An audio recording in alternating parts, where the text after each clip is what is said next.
Welcome to That's Why We're Friends, the podcast where we laugh a lot, talk about real life, and hold on to faith through it all. We're two friends navigating the oldish season of life and celebrating the kind of friendships that make it all a little easier. So whether you're feeling overwhelmed, hopeful, or just need a laugh, this podcast is for you. Pull up a chair and join the conversation.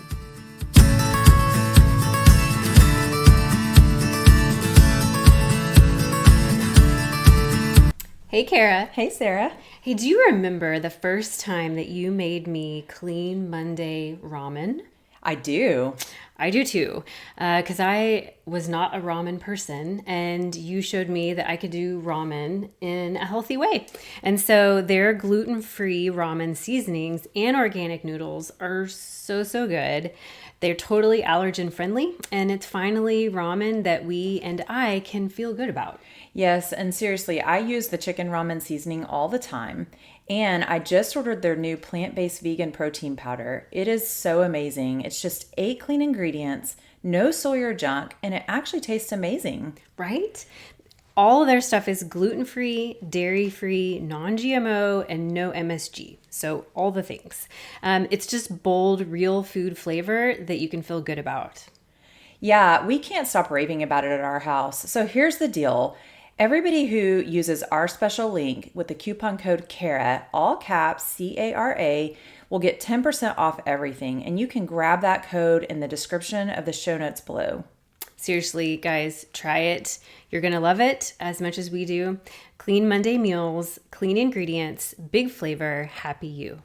Hey, Sara. Hey, Cara. How's it going? It's going great. Rolling right along through February, the month of love and all the things. I know. It's so crazy because I feel like my husband actually told me about our Valentine's plans in October. Oh my gosh. I know, right? I was like, oh my gosh, too. But at the end of the episode, I'll tell you why we already had Valentine's plans in October. Okay. But back then I was like, oh, it's so far away. And it's here. It's just speeding right by. That's how it works. I know.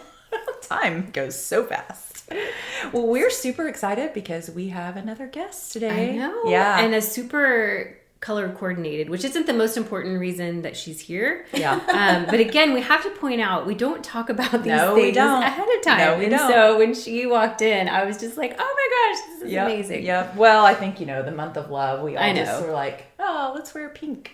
And I guess I'm a little red, but yeah. So if you listen on an audio player, go watch on YouTube so you can see all of our cute sweaters. Super fun.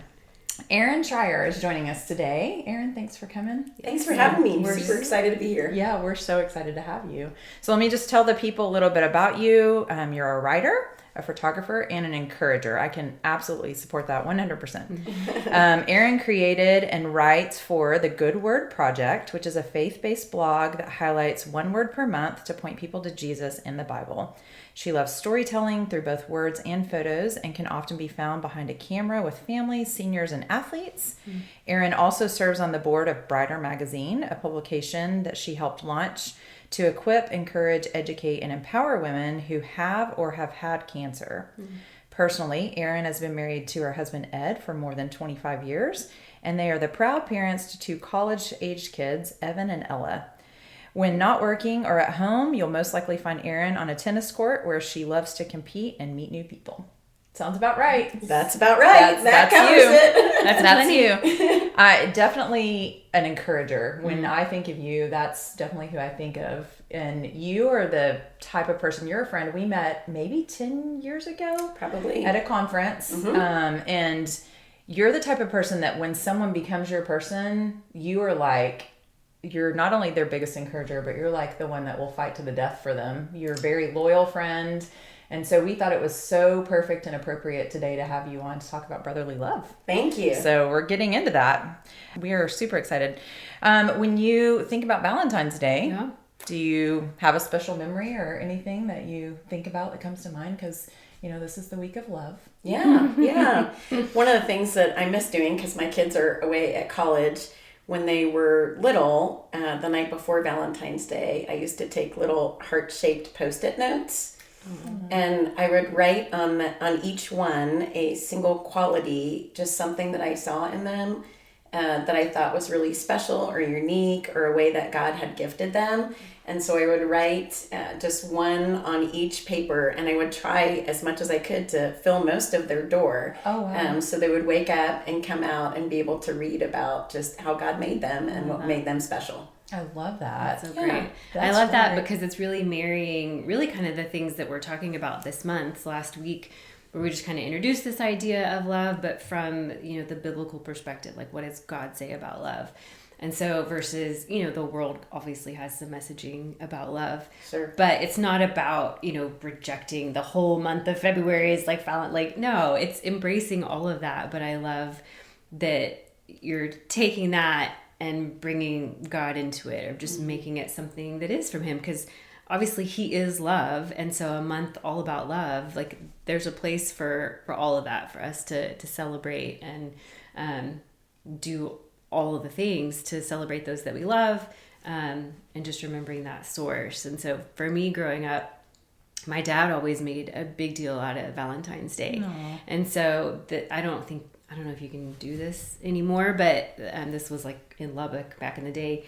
At the school, I would get like a balloon and like flowers or something that he would, after my parents had divorced, then he would I'd get stuff at school for Valentine's Day. Oh, wow, that's so sweet. And so I remember that when I was little, it just was really he went out of his way to just make that special for me, which I loved. That's awesome. I love that. Cara, what about your Valentine's memories? It's crazy. The only Valentine's memories I think about are those little hearts with like the conversation things on them. Yes. Oh, yeah. I don't It tastes terrible, Oh, right? I like them. Okay, just kidding.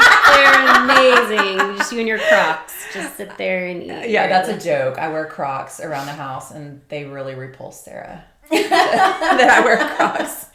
So you just enjoy your Crocs with your conversation hearts. You would have loved it the other day. I had on like the thick, winter socks with my Crocs. It's a good look. It was great. I was so cozy and comfortable. Did you flip them into sport mode? No, and I run didn't need to across the run. house? Okay. I didn't need to run anywhere. I was just walking like a normal person. Okay. But if I had needed to run, I would have put those babies in sport mode. Okay. And Okay. gone. So, Erin, we're gonna just take advantage of having a third person here. Crocs, yay or nay, or medical staff, yes, but regular people, no.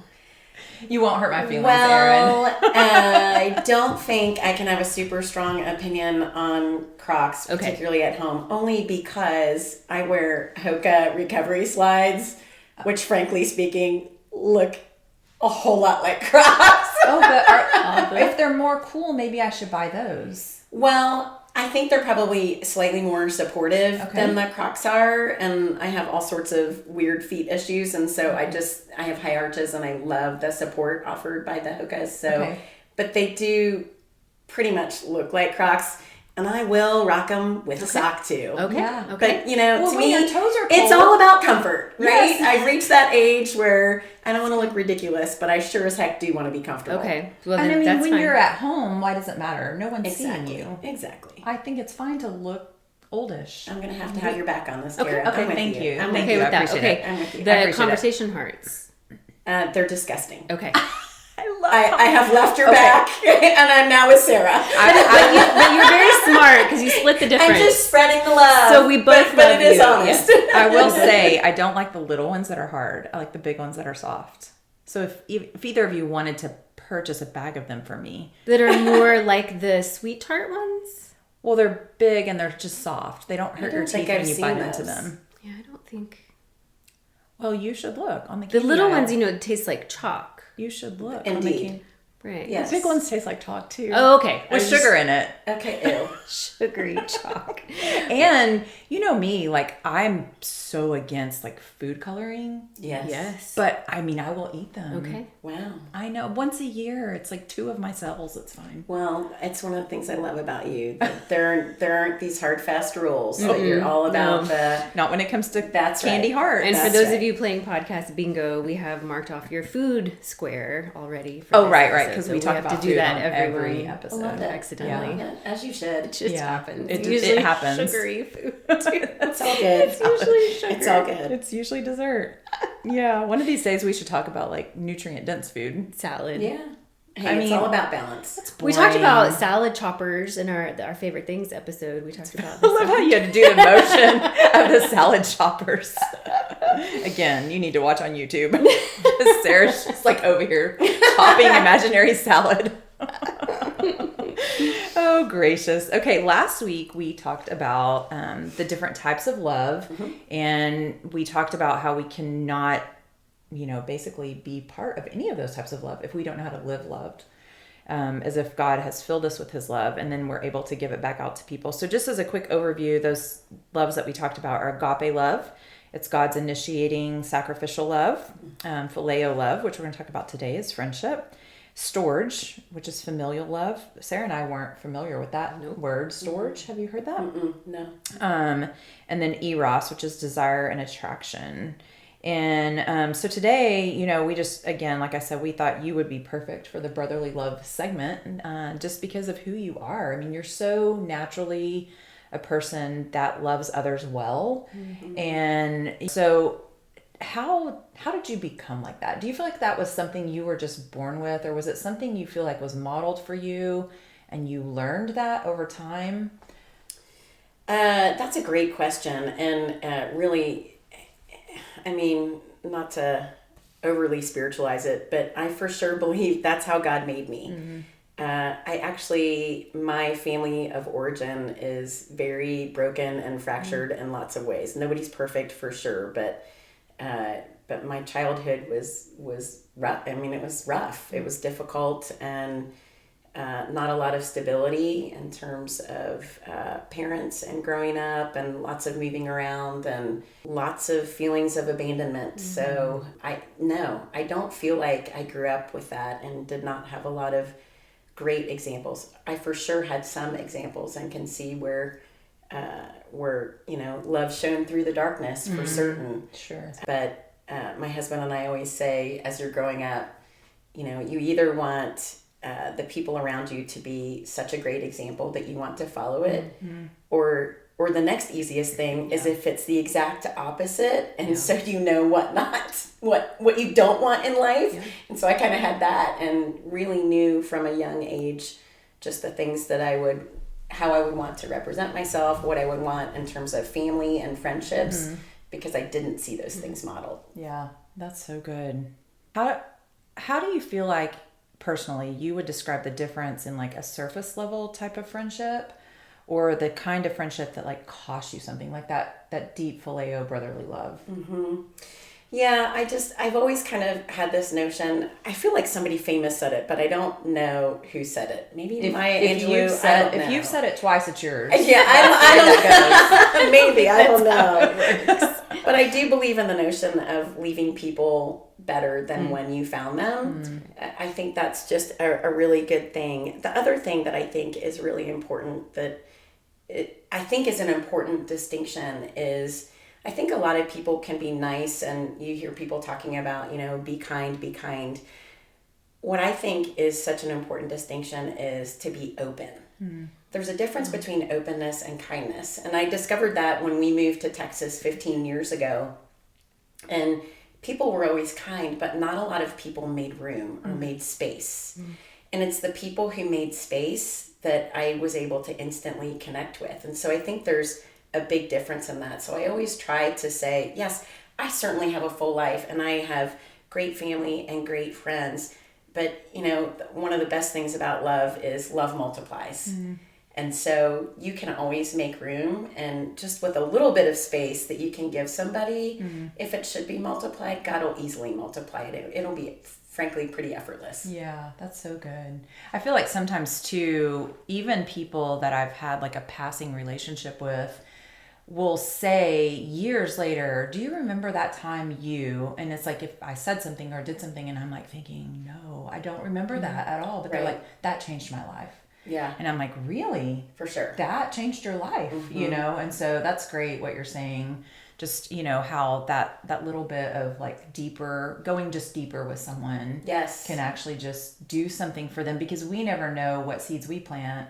The Holy Spirit is just going to multiply. That's right. I think, because I think that the openness really is an openness to the Lord. Okay, Lord, can I be open to what you might have for me? Yeah. for this person in this season, in this time, something we talked about last month with our different stories of a lady that I knew for like 6 months who greatly impacted like my health journey and food journey, because she was open to that, open to like going a little bit deeper, having that conversation. And I think sometimes, like you said, when we're busy, we can think, oh, I don't have the margin or the space. But I think that's where being open to trusting God with, hey, just trust what I'm asking you, that I know your margin, I know your time. I'm about asking you to take this step towards this person. That's right. It may not be a commitment for the next, 3 decades. It may be the next 3 weeks or the next 3 months. So I think I love that just the way that you said that, of that kindness with openness. I'm open to what the Spirit's going to lead, to what you need. I never thought about it that way, but you can tell the difference when you meet someone and they are kind, but there is not an invitation to more versus that kindness and just kind of free to go a little bit further in that. That's a great distinction. Yeah, that's really good. What do you think when you think about like phileo love and the other types of love, like romantic love or family love? Like, what is it about brotherly love that sometimes it's harder to sustain? I think it takes a certain amount of intentionality. With family, I think so much we all feel a little bit like, you're kind of stuck with them, right? Sure. And almost like they have to love you, right? There's an obligation. There's not an obligation necessarily with friendship. It's not like you've put a ring on somebody's finger or you've got DNA connecting. Or we have a contract. Yeah, there's a contract. We actually do have a contract. We reference it quite a bit. There's nothing per se that's holding you together except your hearts and your commitment to each other just from a verbal perspective. So I do think it requires a certain level of intentionality, but it's doable for sure. And I think it's super rewarding, particularly for women, because I think for the most part, women are just made more communal, and we have more words than our male counterparts, for sure. My husband often reminds me to land the plane. Yeah.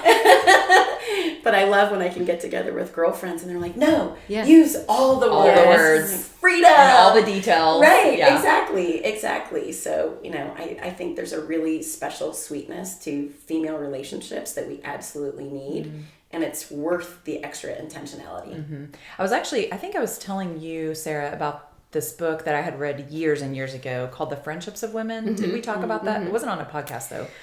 We talked about it in our normal life. I can't answer that.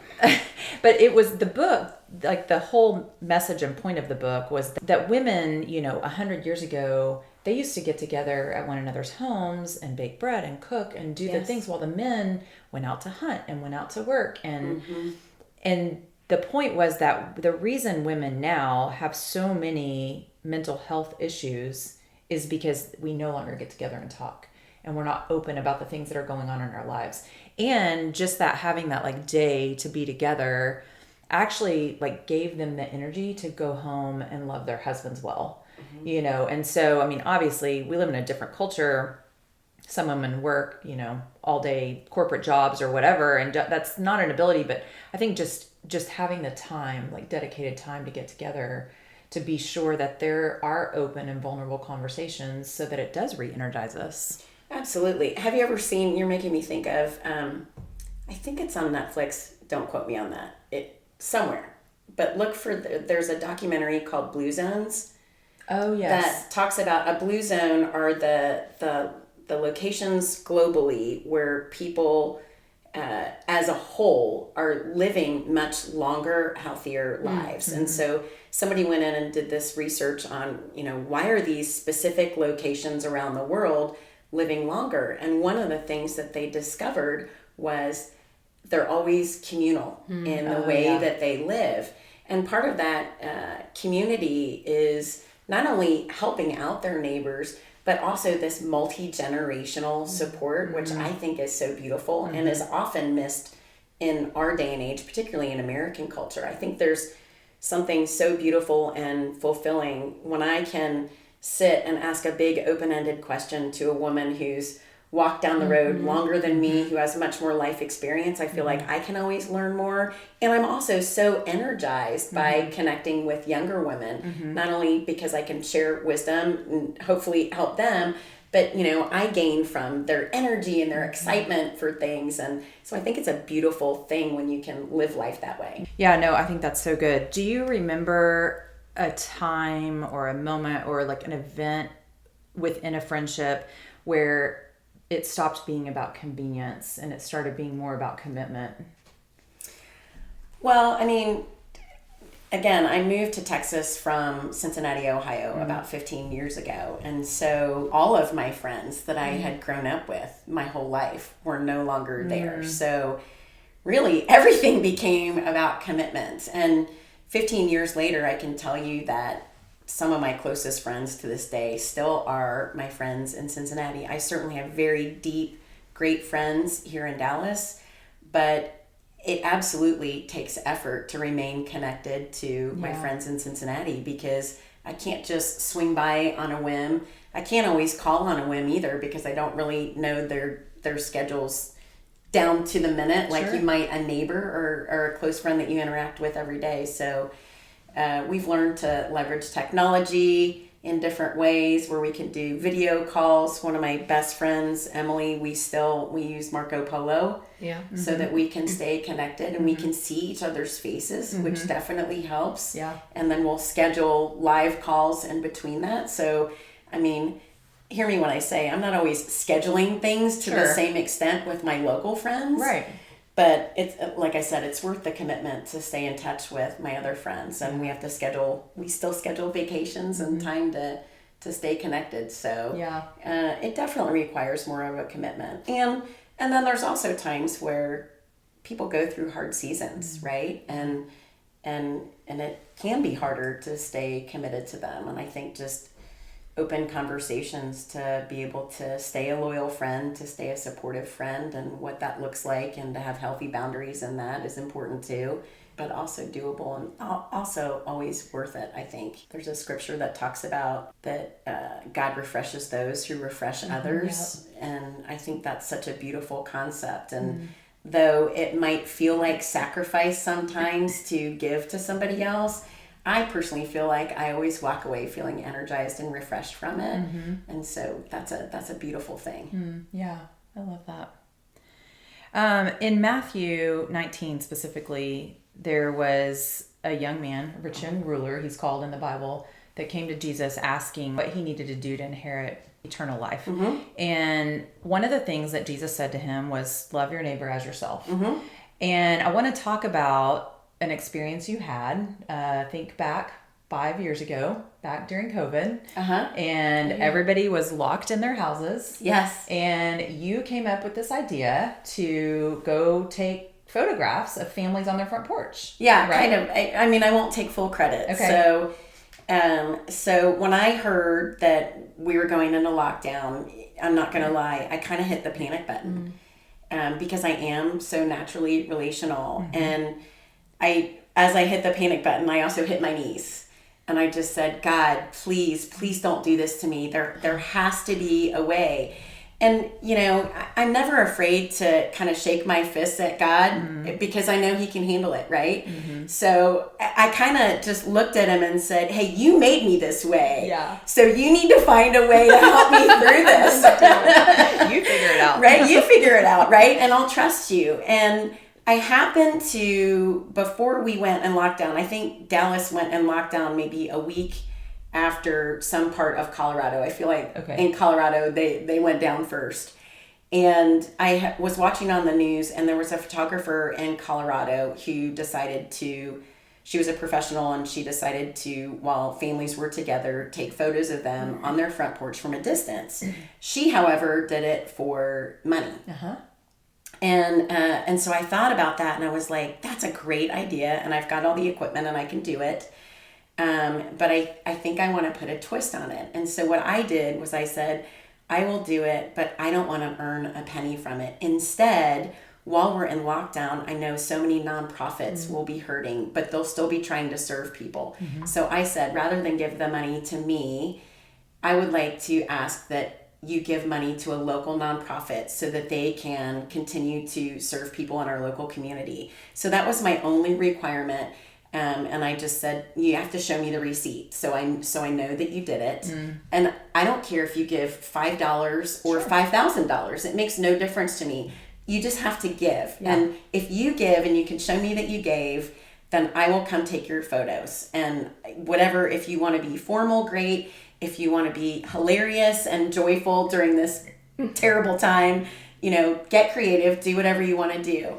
And so I wasn't sure how many people would take me up on it. I posted it out on Facebook. It took like a day, and I had like 3 families. Mm-hmm. And so what I did was I asked permission, and I said, well, I'll share the photos on Facebook. And then I wrote a little narrative about each family, like kind of what my experience was like, or how fun they were, or something that I noticed in them that was just fun or unique or special. And so I wrote a little narrative. So there was a little story that came along with it.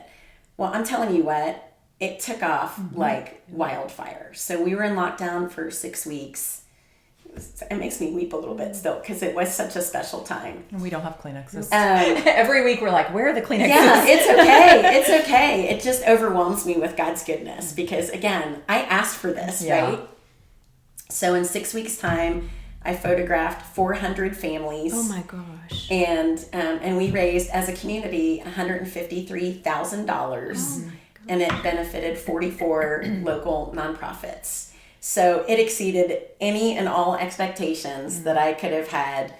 I was hoping that my goal was that we could raise $10,000. So when I say we blew it out of the water, we blew it out of the water. Yeah.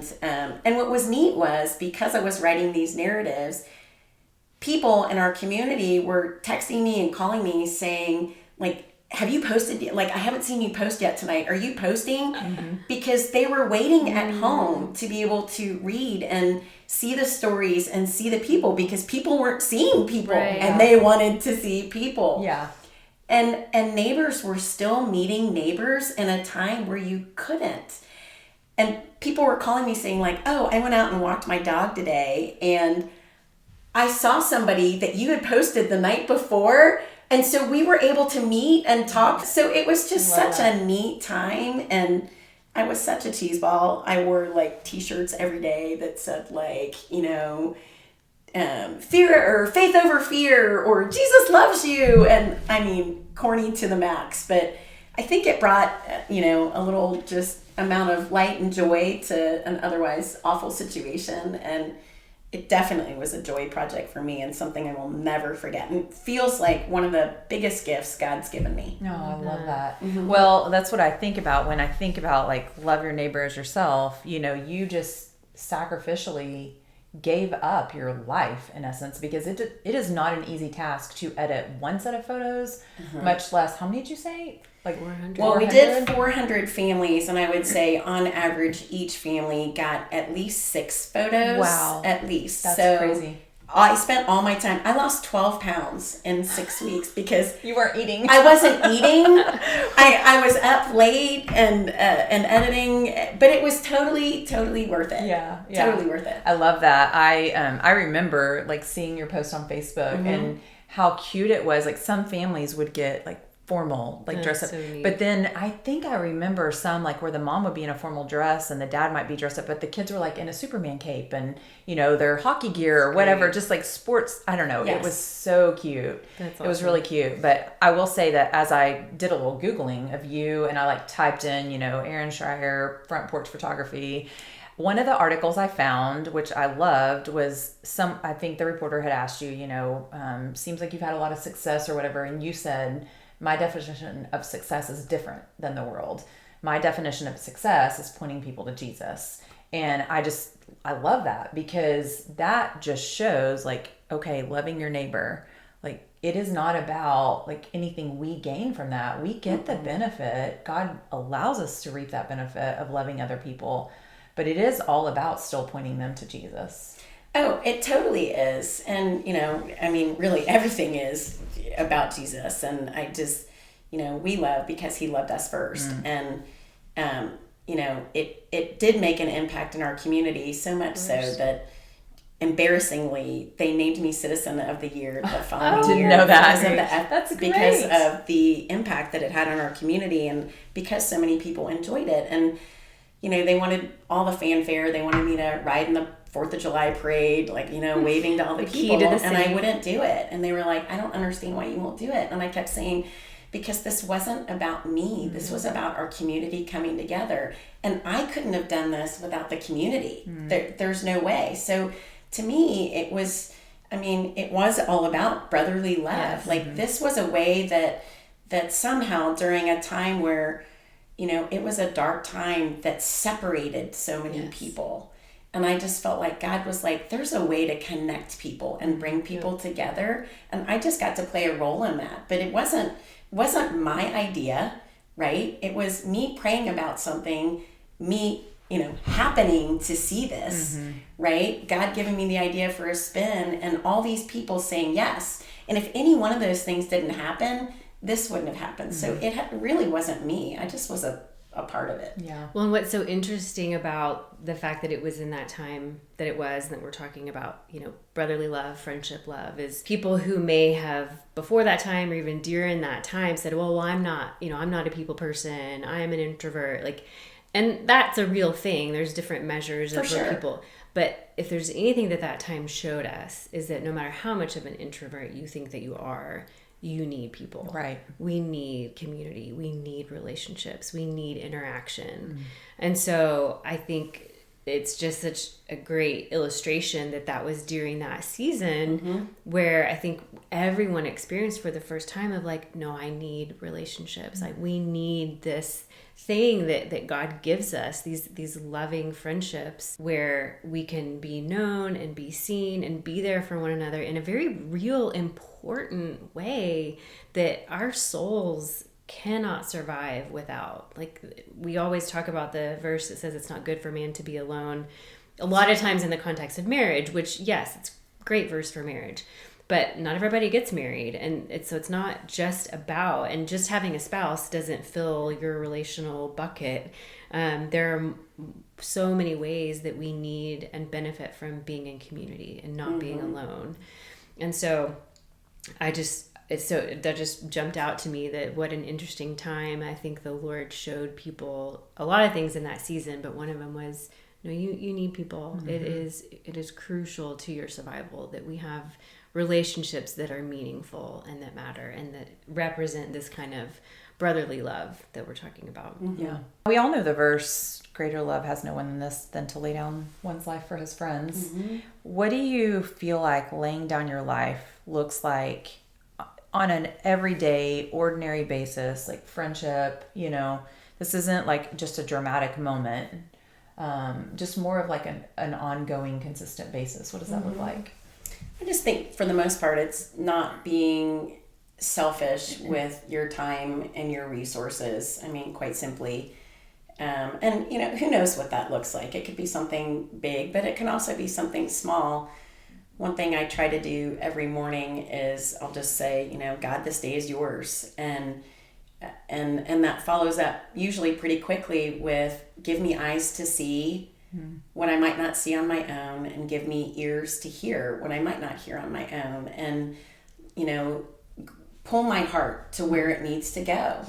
And so I try to just pay close attention to where I feel like he's leading me. And gosh, you just never know what somebody needs. And I'm a firm believer that God equipped us perfectly for wherever he leads us.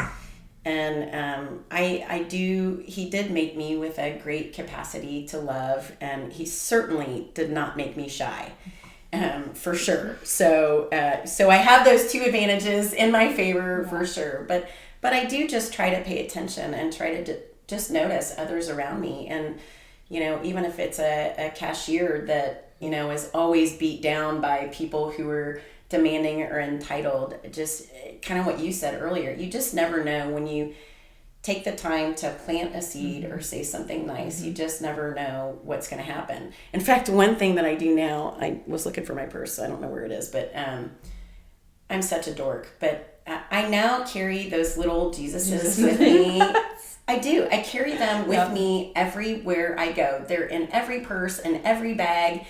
They even go on the tennis court with me. And believe it or not, I am a fierce competitor on the tennis court, and I mean fierce. Like, make no mistake, I want to win.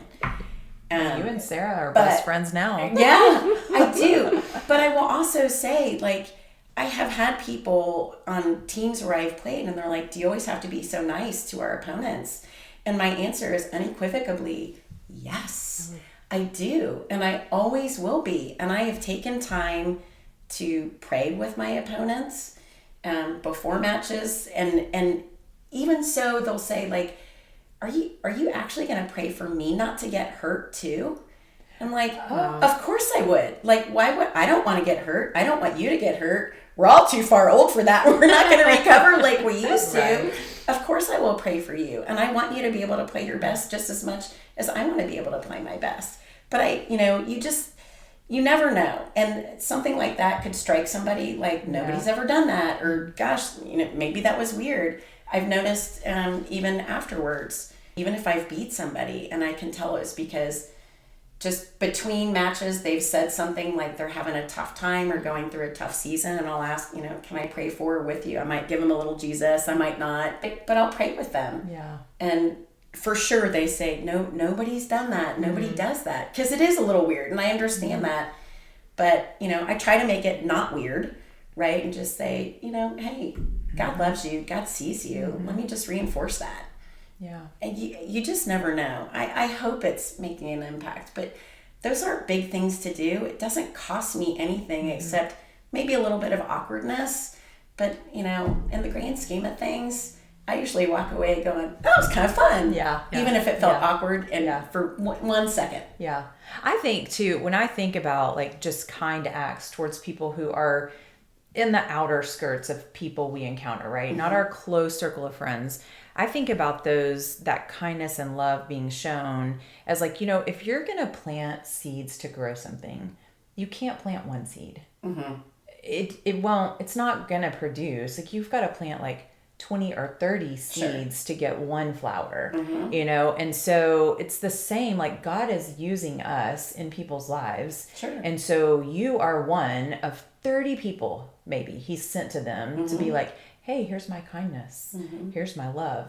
And you just don't know when you're the seed that breaks them. And they're like, I need Jesus. I need God. And so it's like, okay, so what if it's awkward? I mean, what are we going to get to heaven? And Paul's going to be like, hey, so how did you sacrifice for the gospel? And you're like, well, I sent a meme, or, no, I was awkward in front of someone and I was willing to pray for them, because he's going to be like, yeah, I was beaten and imprisoned. Right. You're like, totally. You're like, okay, yeah, I was scared to be awkward with someone. But it also doesn't even have to be awkward. Like, I am not afraid in social settings, like when you get together with women, and sometimes, for instance, it's common to gossip or to degrade your husband, right? And I'll just say, oh, y'all, let's not do that. Yeah. Like, that's not nice, and let's talk about something else. Or, I love my husband, and no, he's not perfect, but it doesn't do any good to sit here and bash our husbands. Yeah. Like, my husband's a gift, and he's amazing, and I love him, and you know what? I'm not perfect either, so let's not go there. Right. Like, even that's countercultural.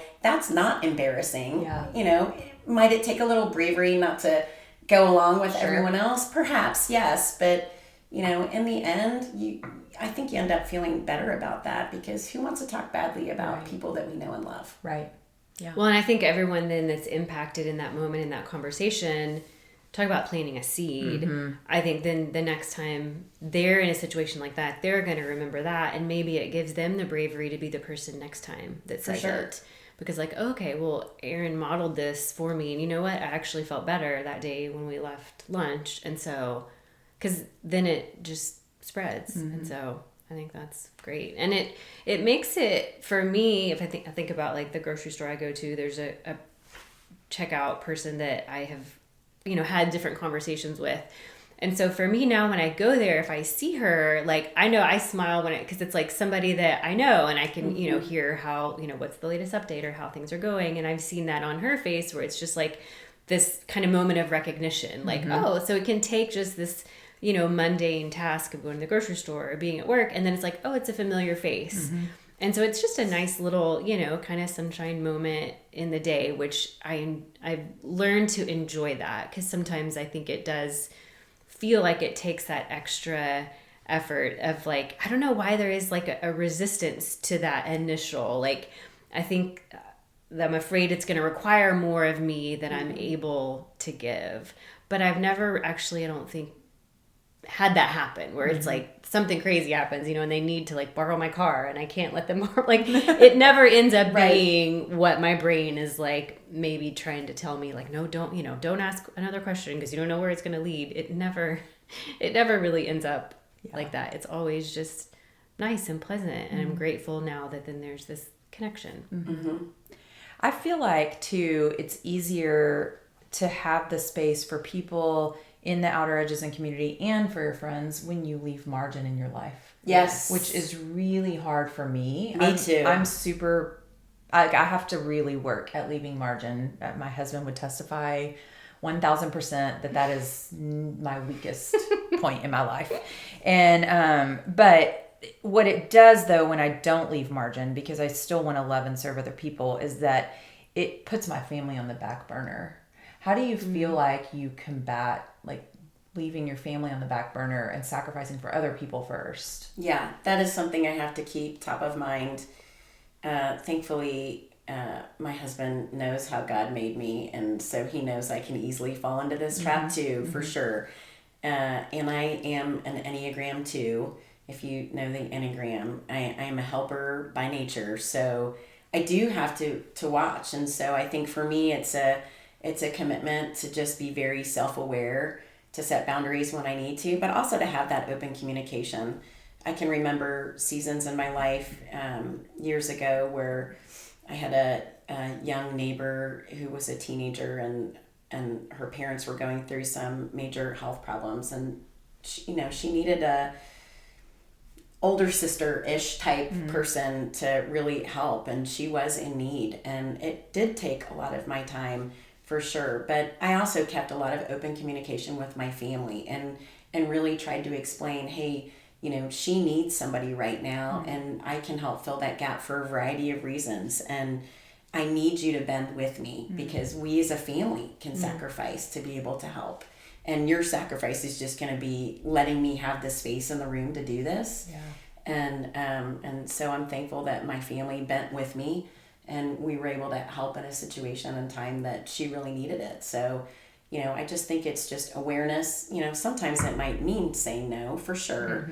And that certainly does happen too. But I also need to make sure that I am rested and that I take good care of myself. I think, the hallmark of an Enneagram 2 is, we give until it can reach that point of resentment. And so I need to be very cautious and aware to make sure that I don't deplete myself, that I do get that way. Yeah, I think that's great. And I think the invitation to extend it to our family when we are doing something like that, again, is planting those seeds and recognizing when there's a need and modeling how to do that in a healthy way, and knowing that it is okay to say no when the margin isn't there, maybe because of things that our own families are going through or we're going through.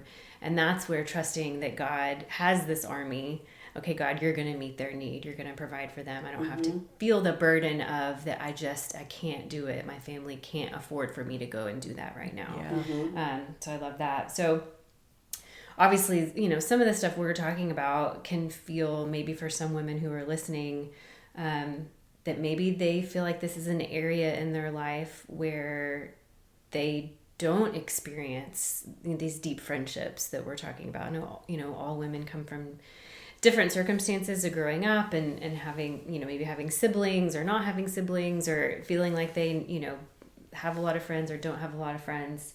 What would you say for someone who maybe that's an area they want to grow but aren't sure, how to take those steps to have those deep friendships, this kind of like real godly love in their relationships and friendships?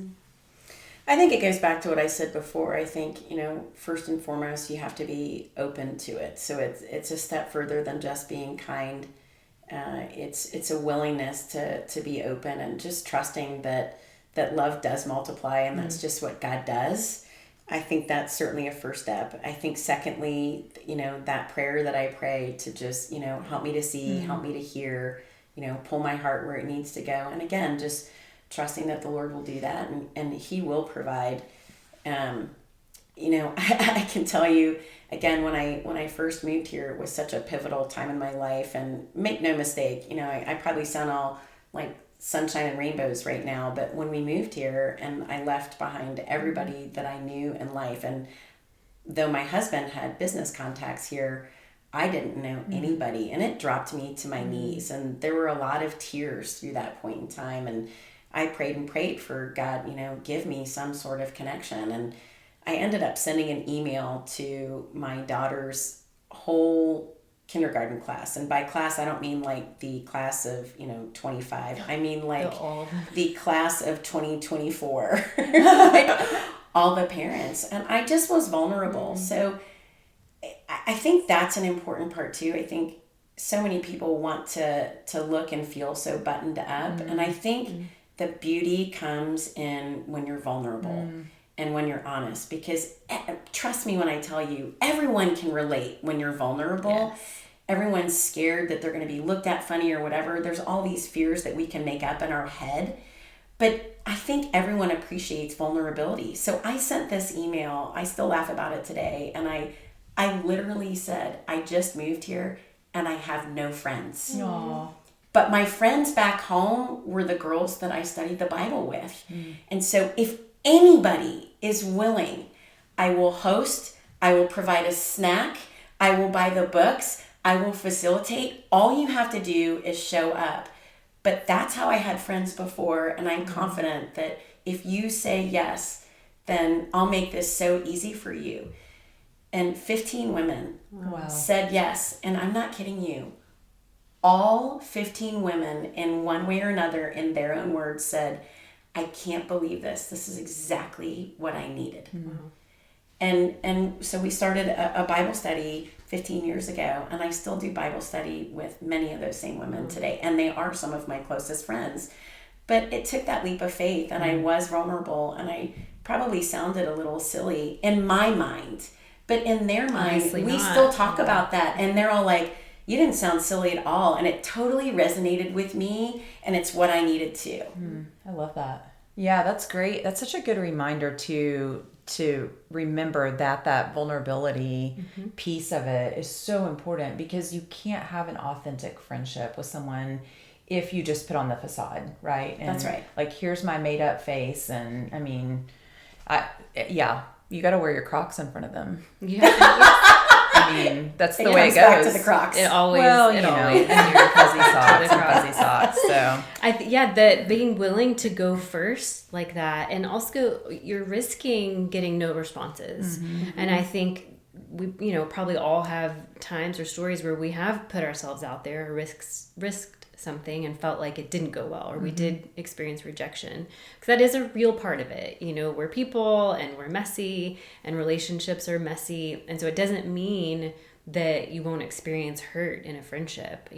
Obviously Jesus modeled that, and experiencing betrayal in the deepest way, and so that is a part of friendship, and that's why he gives us the opportunity for forgiveness, and loving the way that he modeled. So that is a part of friendship. And so, but to your point, I think when those times come and we practice forgiveness and humility and vulnerability, it gives the opportunity for those friendships to go even deeper. And so I think you have to be willing to go first. But that takes bravery. I mean, that was a very brave, vulnerable, risky email. And I just think it's trusting that God's going to have it pay off regardless of, what the responses are. If that's what he's asking us to do, then there's going to be some good and some fruit that's going to come back. For sure. And I mean, community was his idea. Yes. Right? So my favorite verse in the Bible is Hebrews 10:24. Let us consider how we might spur each other on towards love and good works. But verse 25 goes on to say, and don't give up on meeting together. And so that we can encourage each other. And I think that is so important. We are not made for isolation. Yeah. God himself in the Trinity is community in himself. So he models that. Jesus, when he walked the earth, had, yes, he was always in a crowd, but he had his close friends too. Mm-hmm. So it is very well modeled for us that we are not to be in isolation, that we are to be with other people, that we are to be sharing and doing life together with others. And I just think because it is how he made us, he so richly blesses it. Yes. Yeah, that's good. Well, I have so enjoyed this conversation with you today. And I think it's just been such a good encouragement and reminder that, friendships, brotherly love, that is just such an expression of God's heart. Yes. And just a way that he allows us to encounter him deeper. So thank you so much for that. So we always wrap up every episode with a question. We ask the same question every week. What are you going to do to enjoy the life God gave you this week? Oh, well, it's Valentine's week. Yeah. So I'm fortunate enough. My husband and I are headed on a trip out of town. Oh, fun. Yes. So we're going to get into some warm temperatures and just enjoy nature. I love experiencing God through nature and just his creativity and all the ways that the earth is beautiful. So that's what we're going to go do. That's awesome. I love that. Sarah? So my husband and I also are going to be taking a trip. I'm very sad to say we're not going to be going to warmer weather. We're going to be going to colder weather.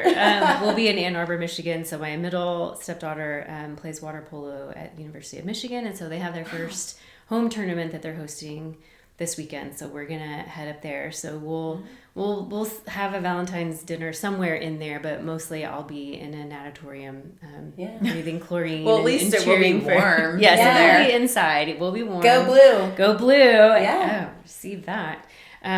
So we'll be up there this weekend and get to see her, and it's her final season. So that's exciting. First home tournament, so it'll be good. What do you guys do? Well, yes, tell us the big anticipatory. I know. You gave us a teaser. We're not going out of town, but Sarah has had an impact on my husband because he never wants to stay in hotels in the Metroplex. He thinks it's a huge waste of time and money because why, when he could sleep in his own bed? Sure. But he called me in October and he said, "Hey, I have our Valentine's weekend planned." And I was like, "You do?" And he's like, "Yeah, we're going to the Drover Hotel," which is a fancy hotel in Fort Worth if you're not from around here. Oh, yes. And so I was like, "Well, that's great." And he goes, "Yeah, and Baylor plays basketball in Fort Worth on Saturday." So it had nothing to do. I'm sure he does. I know he loves me, but it was not about Valentine's. It was about the fact that Baylor, and I found out last week that a bunch of his friends, which are also my friends, are like joining us. Couldn't it be about both? It is about both. It's about love for Baylor and love for me. It's an experience. Yeah. But we are staying 2 nights. Oh, so nice. I know, 2 nights in a hotel, which will be Look fun. at that. I mean, I do love the Drover.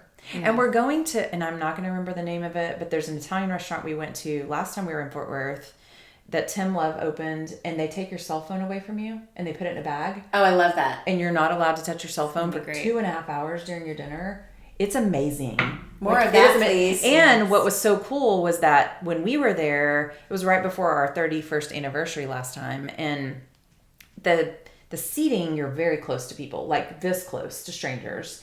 And this couple next to us was celebrating their first anniversary. Aww. And they literally started talking to us like, "Well, what's like your tip, for staying married and happy?" And I was like, "Well, happiness I'm not sure about, but staying married, Jesus." I was like, "There's going to be times you're not happy." But, for sure. But yeah, we were like, Jesus. And the girl was like, "I love that. Tell me more." And I was like, "Okay." So it was really cool. See, it was great. It's that multi-generational thing. I think it's really sweet. And put the cell phones away. Yeah, that too. Yeah. It's a great restaurant, so. Yeah, I know. Yeah. I'm excited. Okay, well, until next week, we will see you guys later. Yeah, go enjoy the life that God gave you. That's right. Bye. Thanks so much for spending time with us today on That's Why We're Friends. We hope you laughed, felt encouraged, and are walking away with a little more hope for your day. If you love this episode, make sure to follow the podcast so you never miss what's next. And share it with a friend who needs a little encouragement, because that's why we're friends. Some products or services we mention may be paid promotions. Any advice shared should be confirmed with a qualified professional. Our conversations and opinions are meant for encouragement and entertainment only.